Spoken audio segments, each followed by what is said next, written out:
battering Northern California for a third day in a row. The heavy rain is making creeks and rivers swell in an already soaked region. Storms triggered mudslides in Santa Cruz at south of San Francisco, and that area could see up to 8 inches of rain before the storm moves away later today. 8 more inches. John Blackstone is in Morgan Hill, where an overflowing reservoir is causing concern for people downstream. John, good morning. Good morning. Well, water running out of the Anderson Reservoir continues to create a torrent here. In fact, 9 of California's 12 major reservoirs are now above their water averages for this time of year. Those are the highest totals since 2011. The threat of flooding continues across Northern California. The water rushing out of the overflowing Anderson Reservoir is swelling creeks in its path, while those living downstream wait and worry. If the creek were to overflow, the flood pattern is just going to come right through this whole neighborhood. It's not the only reservoir filled to capacity by recent rains. For the first time in 20 years, officials Monday were forced to open the spillway at the Don Pedro Reservoir, about 2 hours south of Sacramento. The last time that happened, it contributed to the flooding in areas in and around the town of Modesto. We're going to keep the spillway open for 4 days. We're going to release enough water so that we can accommodate the storms that are coming in. In Oroville, engineers say the dam spillway is stable and able to handle the rain. Occasionally we see some erosion here and there, but nothing that's of concern at this time. Nearly 200,000 residents who live below it are still under an evacuation warning, told to be prepared to leave if necessary. Meanwhile, hundreds were forced to evacuate quickly in San Joaquin County, south of Sacramento, late Monday. Officials say they were able to halt a developing breach in a levee that could have impacted dozens of rural homes. The rain is also creating headaches in the Santa Cruz Mountains, 2 hours south of San Francisco, where mudslides have blocked roads and toppled trees. When this giant fir tree fell near Santa Cruz, commuters with chainsaws helped to clear the road before firefighters arrived. The county's public works superintendent says this winter season has been relentless. We're tired. Our crews have 1 day a week off if they're lucky. New details about that powerful storm now battering parts of the south, including a possible tornado touching down in Texas. The damage is evident. Casey Stiegel's on that live in our newsroom in Dallas. And what happened there, Casey? Well, Bill, the National Weather Service is telling us that it was a possible tornado that touched down not only in one part of San Antonio, but in and around various parts of the city. Happened in the overnight hours. We know that's dangerous while many people are sleeping. Emergency officials say more than 150 homes have been damaged, but so far no reports of any serious injuries. This as record rain also hammered the area, causing some flooding issues. So as you can imagine, first responders have their hands full. They initiated a rapid search for any potential victims, keeping in mind structural integrity on a lot of the structures that were damaged. A lot of roofs were blown off of homes, trees uprooted, cars moved around. And the wicked weather not over just yet. Severe storms now moving through Houston, Texas this morning. In fact, this is the same system that moved through San Antonio, causing that damage. So forecasters down in Houston watching this closely as teams with the National Weather Service will be on the ground this morning. Once the sun is up surveying the damage, they go in after these storms, as you know, to determine if a tornado was in fact responsible, and if it was, how strong that tornado was. Dozens of bodies believed to be migrants have washed up on Libya's shore. The Libyan Red Crescent recovered at least 74 bodies on the country's northern coast Monday. More are believed to be at sea. 110 people reportedly boarded the dinghy in northern Libya on Saturday. Authorities believe they were trying to cross the Mediterranean Sea to reach Europe. Workers from Red Crescent recovered bodies for more than 6 hours. They found a torn dinghy in the area. The International Organization for Migration estimates over 270 people died trying to make a similar journey in the first 7 weeks of 2017. A record number of migrants died crossing the Mediterranean Sea last year. The United Nations estimates over 5,000 people died trying to make the journey. Typically, people try to cross the Mediterranean in the warmer months between April and October. Authorities worry this early incident could mean even more deaths this year. On Monday, activities at 11 Jewish community centers around the country were interrupted by calls reporting bomb threats. The Jewish Community Center Association of North America said that the threats were all found to be hoaxes. However, it is troubling that since the beginning of 2017, they have tracked 69 instances of bomb threats. David Posner of the association said in a statement, "While we are relieved that all such threats have been proven to be hoaxes and that not a single person was harmed, we are concerned about the anti-Semitism behind these threats and the repetition of threats intended to interfere with day-to-day life." The FBI has opened an investigation. Vandals damaged dozens of headstones at a Jewish cemetery. The suspects knocked several over, then broke others into several pieces. Police will not say whether they consider this a hate crime. They have not made any arrests. New this morning, Missouri Governor Eric Greitens is responding to the vandalism on his Facebook page, saying, quote, "Anyone who would seek to divide us through an act of desecration will find instead that they unite us in shared determination. From their pitiful act of ugliness, we can emerge even more powerful in our faith." And a disgusting act of vandalism. Listen to this one, horrifying a church. Twice within 2 weeks, someone has beheaded a Jesus statue outside Cottage Avenue Pentecostal Fellowship in Indianapolis. Now, the first time, the vandal left the head behind. Church members managed to reattach it Saturday, but then by Sunday morning, it was ripped back off and missing. They're unsure if someone is seeking just a thrill or if they're trying to send some sort of message to the church. A new study has shown a potential link between a decline in teen suicide attempts and states that allow same-sex marriages. Suicide is the second leading cause of death for all U.S. teens. Suicidal behavior is much more common among gay, lesbian, and bisexual kids and adults. About 29% of these teens in the study reported attempting suicide, compared with just 6% of straight teens.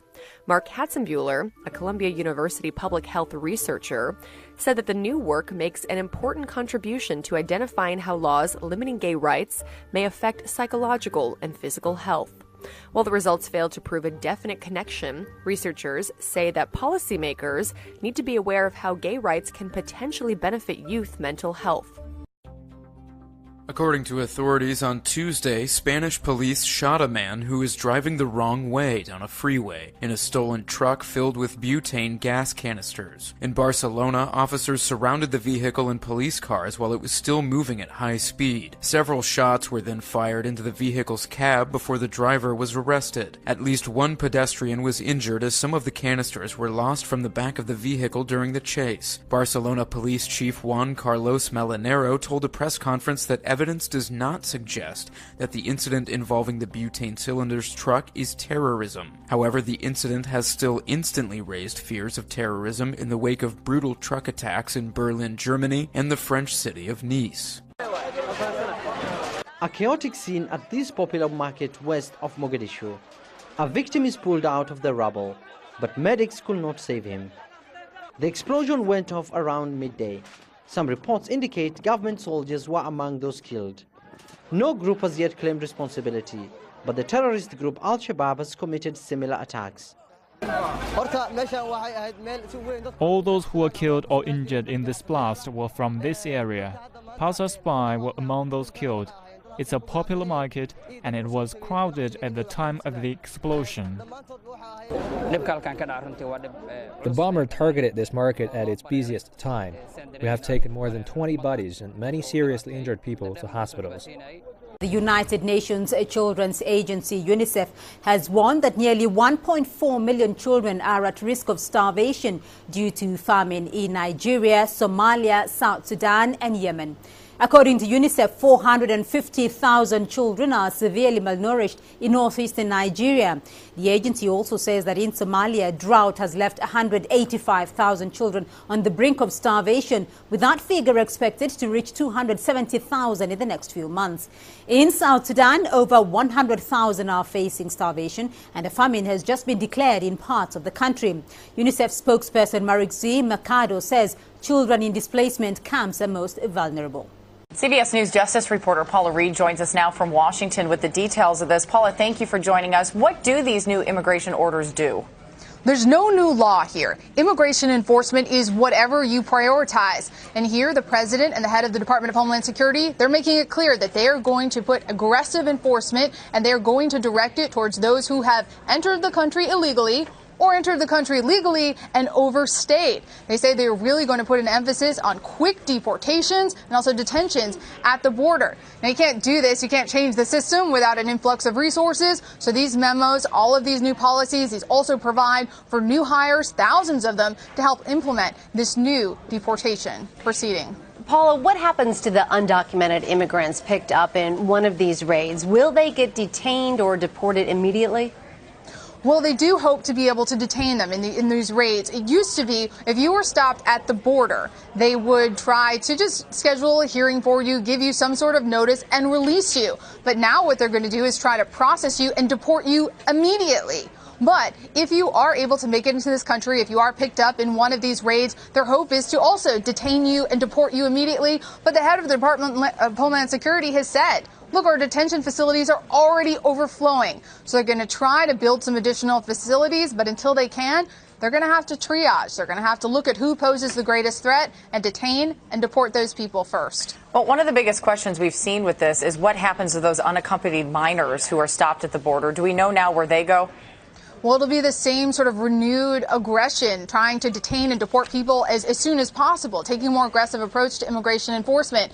One thing that's particularly interesting in these memos, Jamie, is they say that they will try to prosecute the parents of anyone who parents of children who smuggle them, pay to have those kids smuggled here into the U.S. And that's part of a larger theme that we're seeing here, which is deterrence. In talking to people at the Department of Homeland Security, the Department of Justice, it's clear that a lot of this is just about deterrence and making it clear to people in countries that are trying to come here illegally, this is not a hospitable place for you. So I think that threat of prosecution is part of deterrence. I don't know if they're actually going to follow through on that. Paulo, let's talk about the president's other immigration order, the so-called travel ban. When do we expect that to be released, and what can we expect to come out of that?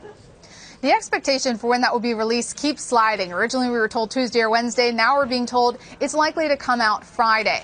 Now, unlike the original so-called travel ban, we expect this new executive order to have specific carve-outs, specific exceptions for people who have green cards or potentially for people who have their visas to come here because they helped the U.S. Because as we saw with the original travel ban, it was essentially a blanket ban. That's how the courts interpreted it. And the judges said, look, it's not enough for you to issue this executive order and then tell us after the fact, oh, it doesn't apply to that person or we'll make an exception for that person. You have to put that specifically in the travel ban. So the White House says it's nothing different than what they did before, but that's not really true because we expect this new travel ban to have specific exceptions for certain groups of people. Continuing coverage of breaking news, Houston, Texas, where reports of shots fired at a level 1 trauma center called Ben Taub Hospital, which is just off the campus of Rice University and not far from the Houston Zoo. These are live pictures coming in from our station KRIV, Fox for Houston and the surrounding area. And a moment ago, they were zoomed in to what really looks like a sort of triage center where a number of patients were being treated. You can see them on the far left of the screen, though and now they appear to be zooming into that. Here's what we don't know. We don't know if these are patients who were inside the hospital and have been moved out because, after all, inside there has apparently been a shooting, or because people are being treated. I can tell you this. Fox 26 in Houston is now reporting that there is no indication that anyone has been shot. We know that the early reports were of shots fired on the second floor of this very large facility. Trace Gallagher bringing in together new details from our newsrooms across the Southwest. Trace, what are you learning? Well, you're exactly right, Shep. Those patients you see right down there, we're being told those are not anybody who was involved. Those people are already in beds. They were just moved from an area of the hospital that apparently was of some concern. We're getting reports that the shooter, if in fact there is an active shooter, and they just issued what they call a code white about 15 minutes ago, which is code for an active shooter. But then they said, well, this is no longer an active shooter situation. So if there is an active shooter inside the hospital, we're being told it was on the second floor. Social media has a lot of reports of people hiding in closets because they've been told that this is on clearly full lockdown. We know there are SWAT teams that have surrounded the building, and they sent a message out about maybe 30 minutes ago to Baylor Medical Center next door, telling Baylor Medical Center doctors and hospital residents, so forth, to not go over to Ben Taub because of the active shooter situation. And again, it kind of looks like they're bringing people out, rushing them out, but it's our indication